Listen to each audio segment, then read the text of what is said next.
네, 안녕하십니까. 정의태 신지식인 TV입니다. 저는 국립한국복지대학교 특임교수를 역임한 정인태입니다. 네, 북한과 세계 정세, 코리아 세계국가연합, 글로벌 사이버 가상국가, 암호화폐, 디지털 화폐에 대해서 얘기를 하겠습니다. 네, 초일류 국가대학원, 대한민국이 초일류 국가가 되기 위해서 어떻게 해야 하는가, 이것을 국민들과 함께 공유함으로써 대한민국을 초인류 국가로 만들겠다라는 비전을 함께 공유하길 원합니다. 네, 지금 상황들을 잠깐 우리가 살펴보도록 하겠습니다. 그래서 지금 우리나라를 한국 찾은 미국 국무국방장관, 그러니까 미국 국무장관과 국방장관이 한국을 찾아서 11년 만에 같이 함께 찾아가지고 굉장히 의미가 있는 거예요. 국방 그리고 국무, 그렇죠? 네, 국무와 국방이 왔다라는 것은 굉장한 의미가 있는 겁니다. 이거는 그래서 중국과 북한의 위협을 강조했어요. 이게 굉장히 중요한 부분입니다. 네, 그래서 북한 외무성 바이든 의회 연설에 큰 실수, 감당케 어려운 위기 겪을 것 이렇게 경고를 했어요. 자, 김정은이가 사회주의 국가연대 쿠바, 베트남, 라오스에 친서를 보내고 북중러를 강화시키고 있습니다. 지금. 그리고 김정은 고난의 행군 결심, 반사회주의 소탕전 벌여야.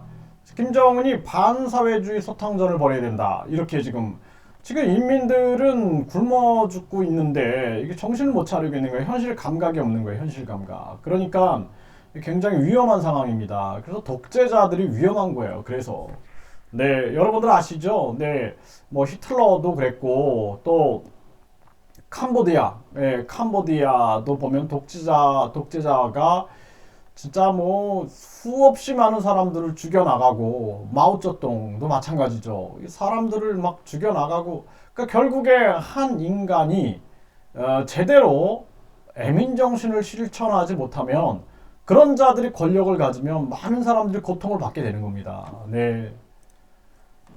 중국 내정에 간섭하려는 외부 세력의 베트남도 반대. 그러니까 베트남 하나의 중국 지지 공식화, 손잡은 사회주의 형제들. 베트남이 중국에 대해서 굉장히 반목하는 것 같이 보이지만 홍콩 문제가 터졌을 때는 그럴 때는 중국 편을 드는 거예요. 중국 편을. 왜?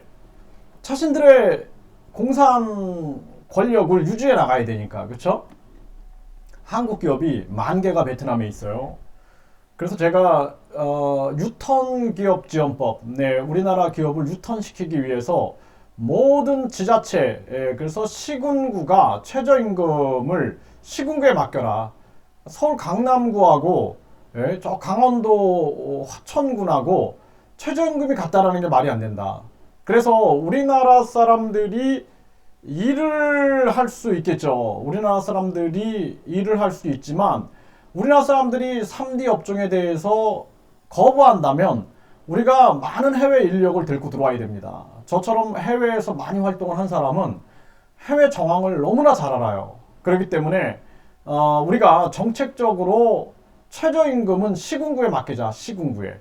그래서 시군구가 결정해서 우리나라 국민들이 일할 수 있는 다양한 일자리를 만들어내고 또 외국인들이 우리나라 사람들이 거부한다면 첫 번째는 우리나라 사람, 그 다음에 안 된다 그러면은 외국인들이 일할 수 있는 길을 만들어내야 돼요. 저는 베트남만 해도 63개 성을 제가 다 다녔기 때문에 대도시 말고 시골로 들어가면은요 한국 가서 일하고 싶은 사람들이 많습니다. 한 달에 10만 원도 못 버는 사람들이 일본 가가지고 한 달에 80만 원 정도 연수생으로 가가지고 일을 해요. 위험한 예, 그런 방사능 있는 그런 데서도 막 일하고 이런 문제가 많이 됩니다. 근데 한국은 그렇지 않잖아요. 그러니까 최저임금을 시군구에 맡기자. 시군구에 맡겨가지고 다양한 일자리를 창출할 수 있다. 그 지역을 자유시장 경제 지역으로 지정해갖고 다양한 혜택을 주는 거예요. 법인세 혜택도 주고 유치 지원금도 주고 해서 유턴 기업 또 해외 기업도 유치하는 겁니다. 그렇게 해서 우리나라의 내수 경제를 활성화시키고 우리나라를 살려야 돼요 지금. 네, 그래서 지금 이런 상황이다. 그리고 북한 내 조국이 곧 사회주의, 연일 사회주의 예찬. 지금 이렇게 사회주의 예찬하고 있죠. 그리고 한국도 지금 그러고 있어요. 한국도 지금 사회주의 뭐 국가보안법을 폐지하라부터 시작해가지고 사회주의 정책들이 난무하고 있는 그러한 상황입니다. 네, 북한 청년 동맹 대회 개최, 반사회주의 척결 촉구, 반사회주의 척결 촉구 이렇게 나오죠, 그렇죠? 네, 그래서 네, 북한 인권 채악, 지독한 인권 침해 책임 물을 것. 지금 미국은 강력하게 얘기하고 있는 거죠. 네, 그리고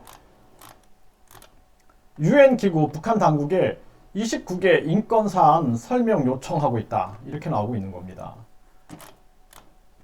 네, 미국은 북한 인권에 경악하는데 서울시 교육청은 북한 선전 해가지고 뭐 여러 가지 문제점이 되고 있는 이러한 그 기사가 나와요. 네. 북한이 폭파한 개성사무소 인근에 남한의 SOC 8곳 더 있다. 이 북한이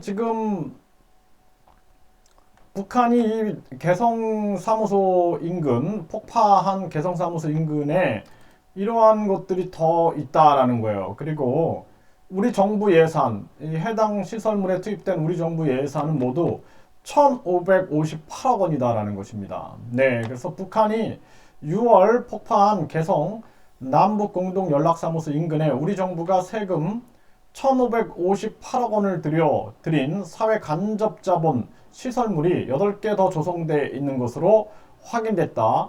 16일 폭파 2달을 맞지만 여전히 정부는 해당 시설물의 피해 유무조차 파악하지 못하고 있다. 이렇게 기사가 나옵니다.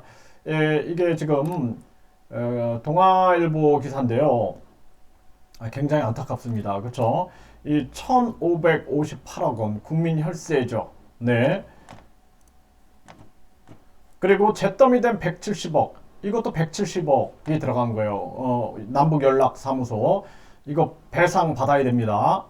그리고 이 이인영 씨는 남북연락소 폭파는 잘못, 손해배상은 어려워.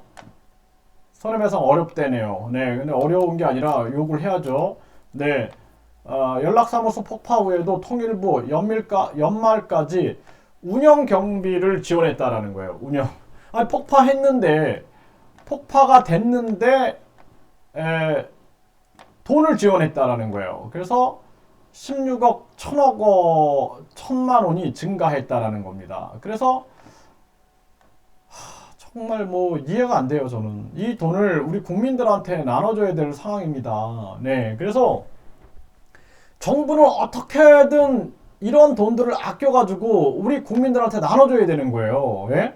이게 지금 뭐 하는 건지 제가 이해가 되지 않아요. 네, 그리고 미국 인권 지적에 발끈한 북, 최고 존엄 모독, 위기 겪게 될 것, 이렇게 아주 치닫고 있죠. 네, 또 김여정 대북전단 두고 볼 수만 없다. 상응행동 검토. 네, 이제 또 아주 우리가 지금 정신 차려야 될 상황입니다. 바이든 대북정책 윤곽. 다음 달 북한은 전면 대결 준비 신호. 네. 북한 미 인권 비판에 최고 존엄 모독 반발. 네, 이렇게 기사가 나오고 있죠. 네, 북한 남한의 삐라살포 상응행동, 미엔 심각 상황 직면 경고.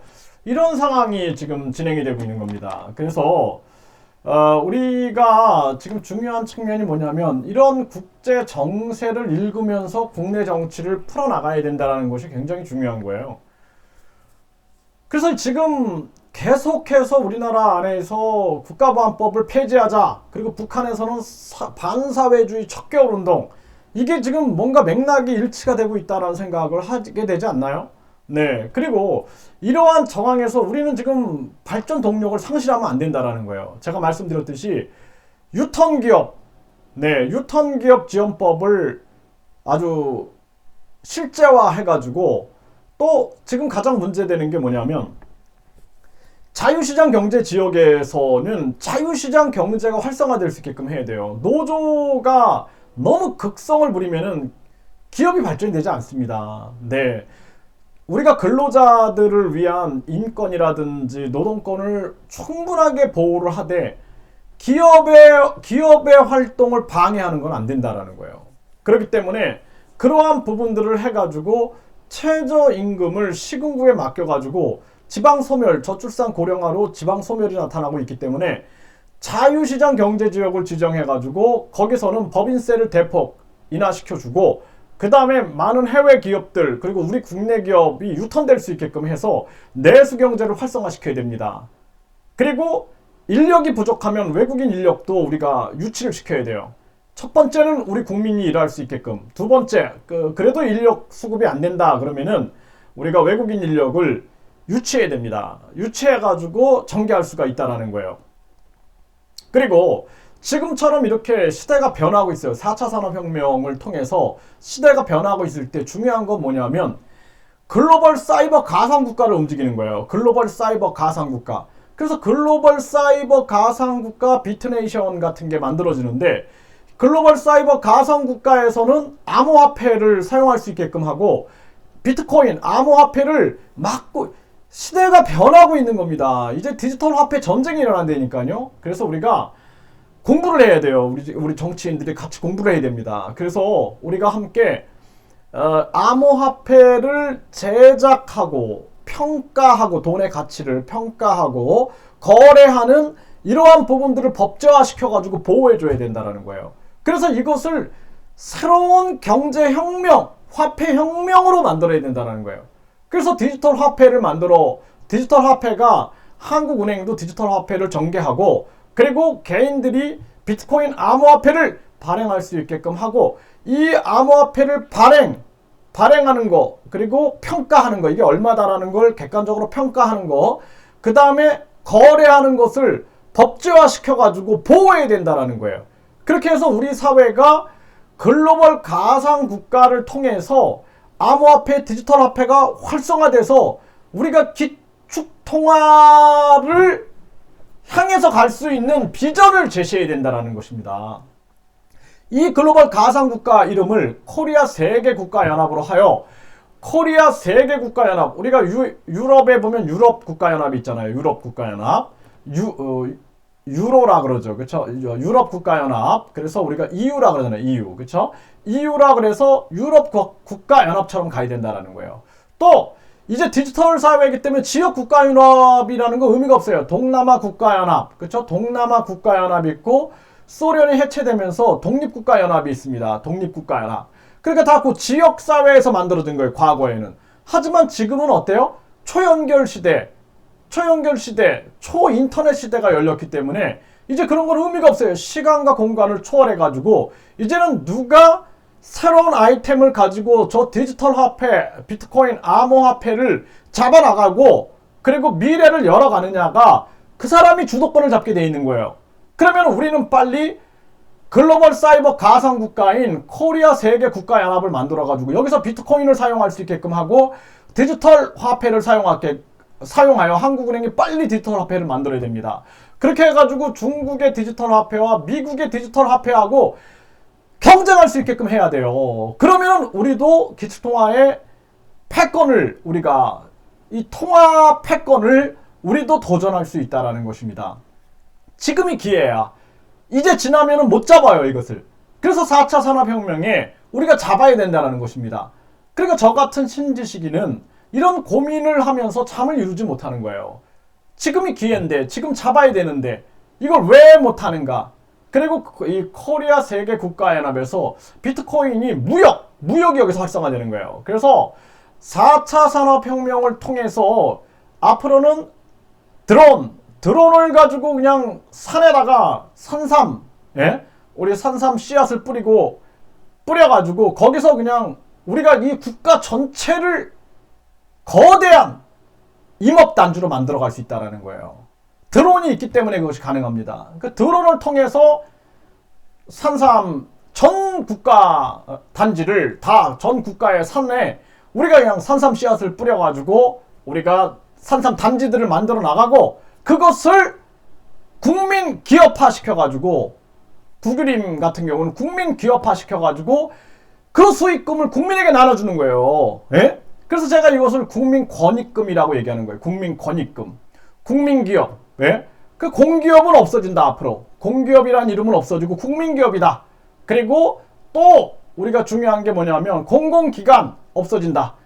국민기관이에요. 국민기관. 그래서 모든 우리 공공자원이라든지 이러한 측면들은 국민기업에서 수익금을 내가지고 국민에게 다 지원해 주는 거예요. 국민에게.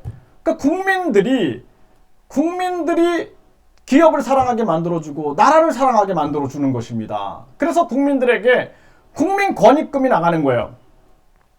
그래서 우리는 코리아 세계국가연합을 통해서 무역이 여기서 세계 무역이 이루어지게끔 하고 여기서 비트코인이 사용되고 디지털 화폐가 사용이 되는 겁니다.